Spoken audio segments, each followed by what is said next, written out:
All right, Kelly, let's dive into this thing. We've got our list here, and it's interesting to watch the comments that we get on social media from the millions of Beer and Brands followers. They tend to focus on the naughty list. They do like the naughty list. We like got the like naughty three list. times as many comments about that. But maybe that's because it was a pretty naughty year for a lot of brands. It was pretty naughty. And we're going to start with the naughty list, and we're going to start with an overall observation we've made about both the naughty and the nice list this year, which is that this is really kind of the year of billionaires behaving. Some of them are behaving badly, some of them are not behaving badly, but their behavior has direct and sometimes very dramatic impact on the brands that they represent. I think especially true this year, we have brands that are strongly associated with individual billionaires who are connected to those brands. I think in our initial list, we had a lot longer naughty list than we had a nice list. But it's a year when I think we need to hold our brands to account for their deeds, and often those deeds are linked to one individual at the top. That's right. So our first conversation about naughty and nice are going to be about billionaires behaving often badly. We see them kind of behaving in a way that is so ego-filled, so based on hubris, almost without regard to the impact of their behavior on the companies that they've founded in many cases and that they represent. On the other side, you see billionaires behaving really, really well in a way that represents the conviction of the brands that they've founded and they represent. They bring that to life in the world using the power they've got, and some really good things can happen. It illustrates the myth about brands that they're built based on messages and slogans and jingles and ads and logos, and they really aren't. They're built on committed, consistent behavior, and that behavior can be good or it can be bad. Let's dive in. First page of the naughty list. Everybody ready? It's our friend Sam Bankman-Fried, the CEO of FTX. Now, Kelly, we're probably familiar with this story because it just recently happened, but it's the collapse of the crypto exchange FTX because the company was structured in a way that came to light, which was not real kosher. There was too cozy a relationship between the trading and the exchange side of the business and their other part of the business. That was called out by one of their competitors, another Chinese crypto exchange, and as soon as that got called out and the crypto community got wind of it, everybody pulled their money out of FTX, and the whole thing came tumbling down. A tragedy that not only had consequences for shareholders who lost $32 billion of wealth, it also had consequences for their vendors and partners who lost $3 billion worth of assets in the bankruptcy proceeding. Nothing pretty about that. No, no. And I think if you think about it as a brand issue, right? Obviously, there's a financial issue and a criminal issue at stake here for Mr. Bankman-Fried. On the brand issue, FTX is going to be history.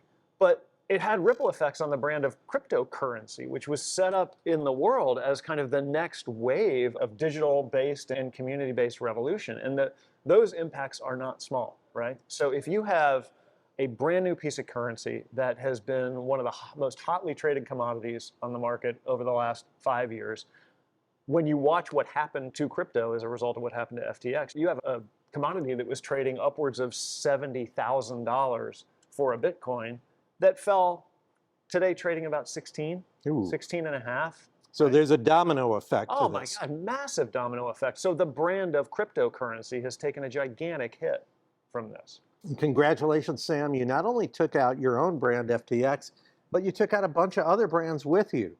Who's next on our list? When we think about CEOs and brands that have completely evaporated because they were built not solid ground, I have to think about Elizabeth Holmes at Theranos, who is on her way to an 11-year sentence in prison.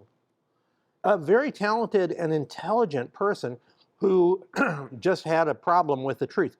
And you know, Santa does not like people who lie. That's a good way to get coal in your stock. It sure is. Elizabeth was somebody who took her talents and instead of building something of substance, something that really worked, when it turned out that her innovation wasn't going to work, and they were told that by many, many people in the industry. Right.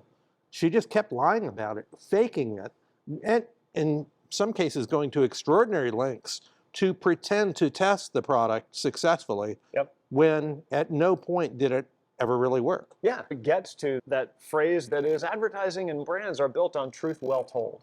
That's right. And lies are going to come out. They're going to come out. The fake it till you make it ethic does not work in branding. Again and again and again, we've seen this. And when you think about what can actually kill your brand, you know, a bad recession can hurt it, probably won't kill it if you manage it well.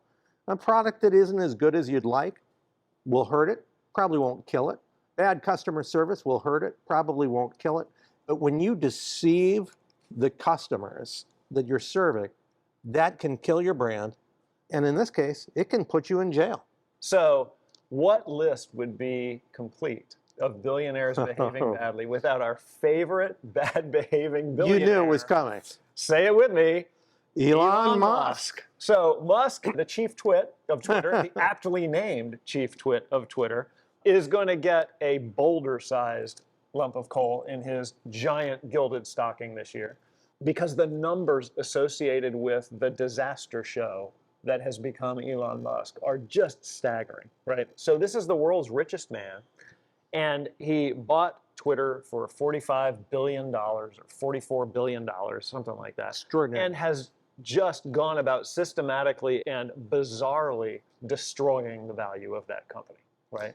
Yeah, it's a cash barbecue. I mean, you could literally take $45 billion of cash, put it on the floor in front of me, put lighter fluid all over it, light it up, and you would have exactly the same result that you had. You'd have a really, really big bonfire. It would be a big fire. It actually might be more fun than watching Twitter slowly fade in. Now, you have done, like, God love you for this, you've gone deep into the mathematical vortex to provide some perspective on exactly what we're talking about when we're talking about $45 billion. Help us dimensionalize the size of this disaster. I would be thrilled to. We sort of lose sight of numbers that big. We're so used to hearing the number of billion, we don't know what it means anymore. So let me tell you what you could buy with $45 billion instead of buying and killing Twitter. You could buy every single condo, every house, every home in the city of Cleveland for well under $45 billion. You would in fact have enough money left over to buy pretty much every home in Detroit. Who wouldn't want to own Cleveland and Detroit? It would be kind of good. It would be great. You could also have spent that $45 billion at that time, or 47, I think, to buy McKesson, the 9th largest company in the world, with sales of over $200 billion. What we're talking about is a huge amount of money.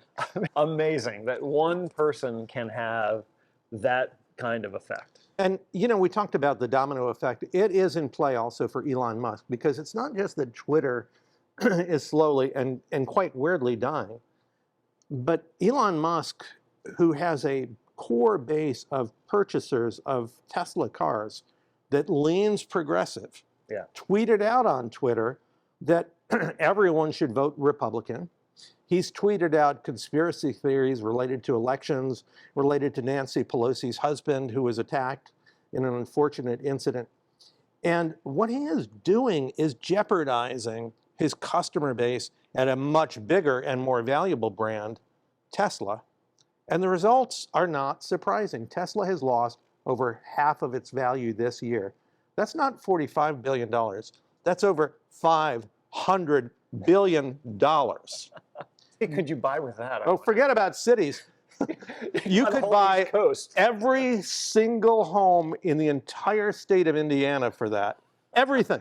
You could own Indiana. Indiana, Cleveland, and Detroit. All of it blown with hubris. And here's the thing I want to point out. Musk is not a dumb guy. Some of these people are very intelligent. But intelligent with loose morals doesn't make you somebody who gets on Santa's nice list. It puts you on the naughty list. In fact, you have even more responsibility if you're intelligent.